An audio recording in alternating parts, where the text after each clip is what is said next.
Cuando el dios Tamil quiso castigar al rey Herón, mató todos los pájaros. Esto dicen los libros sagrados de Usal, el país de las montañas de Thare, y ha de ser cierto porque los libros están guardados en un riquísimo cofre de cristal y caoba, otros dicen de oro, y año tras año, en las grandes solemnidades, los van escribiendo con su letra grande venerables sacerdotes de largas barbas, en quienes se acumula toda la sabiduría del reino. Los libros no dicen cuál fue el pecado del rey, pero dan a entender que fue espantoso. Tampoco dicen por qué el dios Tamil, en vez de castigar a Herón, dio muerte a los pájaros, pero eso se entendió más tarde. Unos afirman que el día señalado para el castigo, todos los pájaros se quedaron helados en sus ramas, y en el aire los pedazos rotos de sus cantos. Sopló el viento y dio con ellos en la tierra. Después el tiempo desparramó el polvo de sus huesos y aún su nombre y su recuerdo. Otros murmuran en secreto que los pájaros no murieron, sino que Tamil los llevó a un bosque hechizado donde cantaron desde entonces con sus voces dulcísimas. Pero nadie entró jamás en ese mar de música. El rey, en la maldad de su corazón, se burló del poder del dios que en vez de castigarlo a él, sacrificaba las avecillas. Además, le produjo satisfacción la muerte de los pájaros, sobre todo de los gorriones. Los gorriones se reunían todas las mañanas en un cerezo próximo al palacio y chillaban desaforadamente, despertándolo antes del amanecer. El rey había decidido hacer cortar el árbol, pero ahora pensó que podría dejarlo. «Al fin me dejarán descansar los gorriones», exclamó con una carcajada.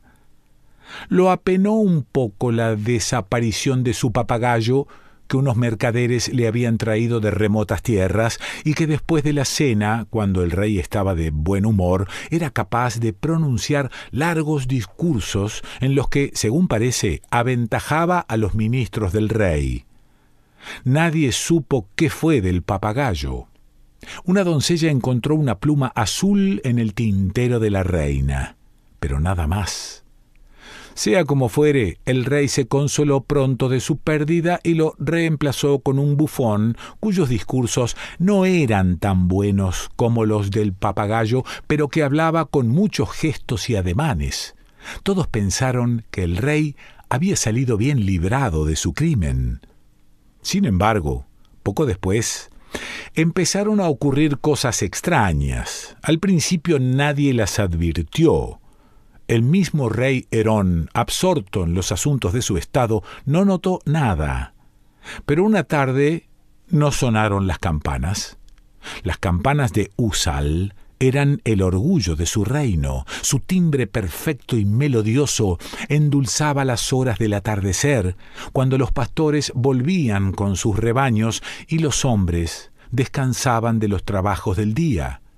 Había campanas enormes de bronce macizo y grandes campanas de hierro y diminutas campanas de plata en los portales de las casas.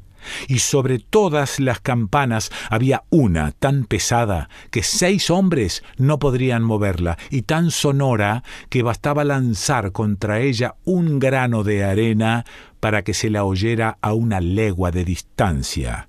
Y a veces un soplo de viento era suficiente para hacerla sonar. Pero aquella tarde no sonó ninguna, y en vano las esperaron los habitantes de la ciudad. El rey, al advertirlo, frunció terriblemente el ceño y mandó emisarios para que averiguasen por qué no sonaban las campanas. Los emisarios tomaron sus armas y se dispersaron por los 4 puntos cardinales de la ciudad, subieron a los campanarios y encontraron a los campaneros sentados, con la mirada clavada a lo lejos, olvidados de todo. Les pidieron hicieran sonar las campanas, pero ellos movieron la cabeza silenciosamente y no hubo súplica capaz de conmoverlos. Entonces los emisarios volvieron al rey, y el rey se enfureció mucho, y por todos los valles y montañas de los alrededores repercutieron los ecos del furor del rey.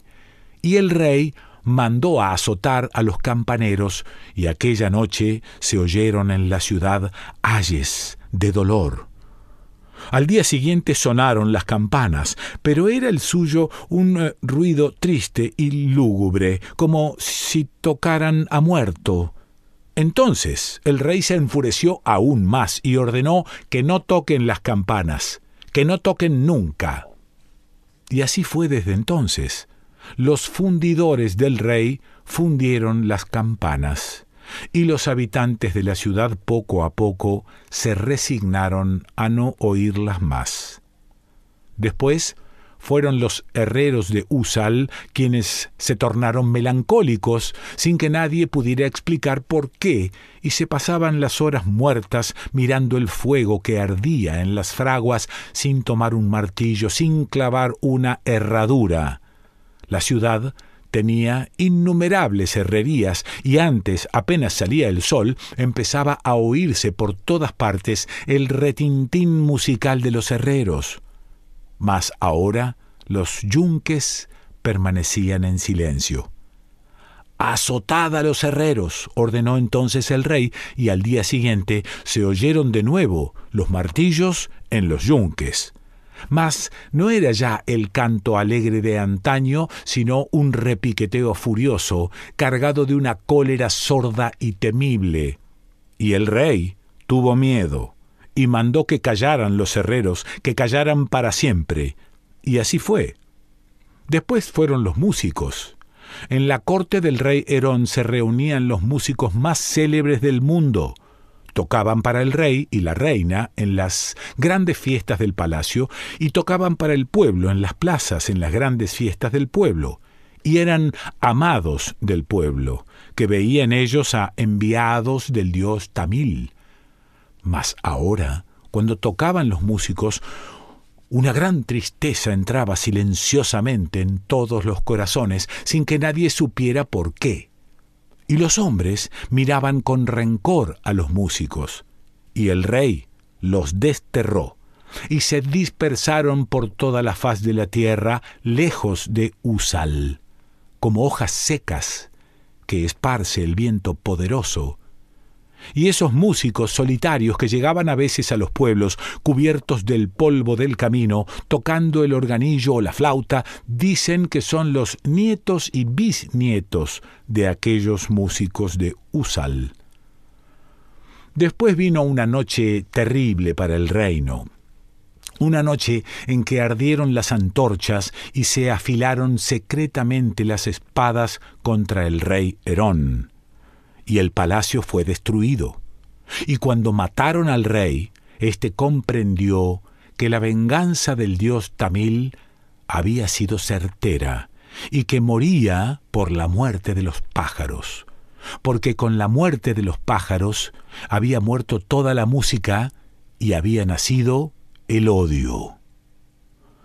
Después pasaron muchos años, tantos años que aún los sacerdotes de Uzal, con toda la sabiduría, no podrían contarlos. Poco a poco el pueblo olvidó a los pájaros, pero no recobró su alegría. Se había convertido en un pueblo huraño y hosco, que hizo temer a los vecinos y llevó a todas partes el azote de la guerra. Jamás, dice la leyenda, se vio a uno de esos hombres sonreír. Y aún en tiempos de paz, olvidaron las industrias que hacen amable la vida de los hombres, descuidaron los jardines, cegaron las acequias que antes cantaban de noche y día, talaron los bosques y sembrados, y vivieron de sus arcos y sus flechas. Pero aún, de tanto en tanto, algún leñador solitario que cortaba leña para la casa del rey interrumpía de pronto su trabajo sin saber por qué, levantaba la cabeza y se quedaba escuchando, pero el eco le devolvía solo el ruido seco del hacha. Y el leñador volvía entonces a su trabajo sin comprender que lo que había querido oír era el canto de un pájaro. En lo más profundo del bosque volvió por aquella época un carpintero y joyero llamado Alzir. Su habilidad era tan extraordinaria que algunos lo llamaban mago, y hasta decían que una vez Alzir había tallado una madera que al cabo de 3 días cobró vida y se marchó al bosque, donde de tanto en tanto se entretiene en asustar a los cazadores de venados. Alzir trabajaba para la casa del rey, porque los reyes de Usal, aunque tan crueles y perversos como Herón, no habían perdido su gusto por el lujo y la riqueza, sino todo lo contrario. Y Alzir construía para la casa real hermosos muebles de cedro, ébano y sándalo, maravillosamente tallados con adornos de oro y plata. Y no había cosa que pidieran a Alzir que él no fuera capaz de hacer. Y Alzir cobraba mucho por su trabajo, y bajo el piso de su choza había enterrado grandes barricas llenas de monedas de oro, pues era un avaro. Ahora bien, Alzir tenía un hijo, un niño llamado Gabriel, y Gabriel era todo lo contrario a su padre, quien por este motivo lo castigaba a menudo. Gabriel no amaba el trabajo ni el dinero. De noche salía a hurtadillas de la casa de su padre e iba a tenderse a la orilla de un río, en lo más escondido del bosque, donde a la luz de la luna bajaban a beber los ciervos. Y Gabriel los conocía por sus nombres, y los llamaba, y no les tenían miedo.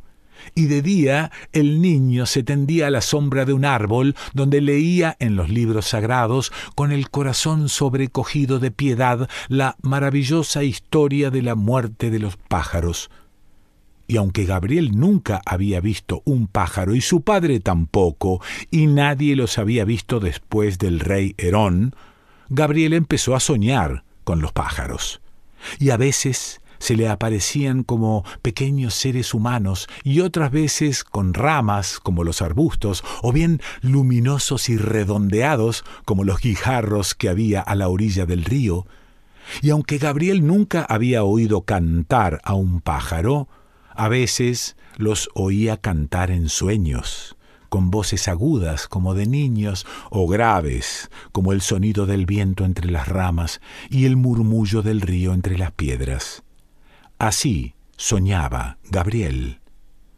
Pero en su alma sabía que un pájaro era otra cosa, aunque él no pudiera imaginarlo, y en el fondo de su alma sentía como un hueco abierto para recibir la forma y el color y el canto verdadero de un pájaro. Y entonces Gabriel rogó al dios Tamil, a quien nunca había pedido nada, que devolviese la vida a los pájaros, que los trajese del bosque hechizado para que alegrasen la vida de su pueblo. Y como era un niño, el dios Tamil escuchó su llamado. Y fue un día en que Gabriel estaba en el bosque, más triste que nunca porque su padre lo había reprendido por no querer aprender el oficio de carpintero, cuando oyó en las cercanías algo que nunca había oído, y que era aún más dulce que la voz del viento entre las ramas y la voz del río entre las piedras. Y sin que nadie se lo dijera, Gabriel supo que era la voz de un pájaro, y alzó la cabeza y vio una forma que nunca había visto y colores que nunca había imaginado ni en sus sueños. Y supo que era un pájaro porque algo se llenaba en lo hondo de su alma. Y lo llamó, y el pájaro se posó en su hombro. Y así anduvieron juntos todo el día por el bosque, Gabriel como enloquecido de júbilo, y el pájaro cantando. Y cuando se hizo de noche, volvió a su casa y entró silenciosamente para que no lo oyera su padre. Pero su padre lo estaba esperando, despierto, así que lo vio entrar y vio lo que traía en la mano y le preguntó: «¿Qué es eso?». «Un pájaro», balbuceó el niño. Al oír esto, Alzir lanzó una carcajada y exclamó: «Los pájaros no existen. Murieron hace 5000 años. Es un pájaro», repitió Gabriel. Alzir rió nuevamente y dijo: «Pues si es un pájaro, ha de saber cantar. Así dicen los libros. Anda, dile que cante». Pero el niño permaneció callado. Y entonces Alzir le arrebató la avecilla y apretándola rudamente ordenó: «Canta». Y entonces el ave cantó. Y Alzir la escuchó maravillado porque nunca había oído cosa semejante. Pero de pronto el asombro cedió a la avaricia. Alzir pensó que tenía un tesoro en las manos y que podría volverse inmensamente rico haciendo oír a los demás el canto del pájaro y cobrando dinero por sus canciones. Y junto con la avaricia vino el temor de que el ave escapara de sus manos, o de que el niño la pusiera en libertad cuando él dormía, y entonces preguntó a Gabriel: «¿Con qué canta?». Y Gabriel respondió: «Con el pico y la garganta». Pero al ver la cara de su padre comprendió lo que estaba pensando y se le llenó el alma de terror, porque adivinó que su padre mataría al pájaro para descubrir el secreto de su canto y poseerlo para siempre. Y entonces cayó de rodillas y le pidió que no lo matase. Pero Alzir lo hizo a un lado y entró en su taller y cerró la puerta con llave. Y aunque Gabriel golpeó la puerta, no le abrió en toda la noche. Y en el interior del taller empezó a oírse cómo Alzir afilaba su escoplo y su garlopa y cómo fundía el oro y la plata. Y después se oyó un solo golpe y un grito de agonía, y entonces Gabriel arañó la puerta con las uñas y lloró desesperadamente, pero todo fue inútil. Y más tarde oyó la voz de su padre que decía: «Huesos, nada más que huesos», y lanzaba un bufido de desdén mientras empezaba a manejar sus pequeños martillos de joyero y cubría de oro y de plata la garganta y el pico del pájaro sacrificado. Y al alba estuvo el trabajo terminado, y como Alzir era el más grande artífice del reino, fue la suya una obra maestra. Encerró la garganta del pájaro en una caja de ébano y le puso una boquilla de oro para que al llevarla a los labios y soplar, brotara de ella la música. Y entonces Alzir se encaminó al palacio, hizo llamar al rey y congregó a los sacerdotes y al pueblo en la plaza pública y les anunció que por obra de su arte había resucitado la música de los pájaros. Y el rey le dijo que, si así era, que se tuviera por el hombre más rico del reino. Gabriel había seguido a su padre a la distancia con el alma llena de pesar, y vio la multitud que se congregaba a su alrededor para oír el maravilloso canto del instrumento fabricado por Alzir. Y en el preciso instante en que Alzir lo llevaba a sus labios, Gabriel cayó de rodillas y suplicó al poderoso dios Tamil, a quien nunca había pedido nada más que el regreso de los pájaros, que no permitiese la mentira. Y como era un niño, el dios lo oyó. Y cuando Alzir se llevó el instrumento a los labios, brotó de él una sola nota. Y al oírse aquella nota, una nube de pájaros descendió sobre la ciudad y los campos, inundándolo todo con sus canciones.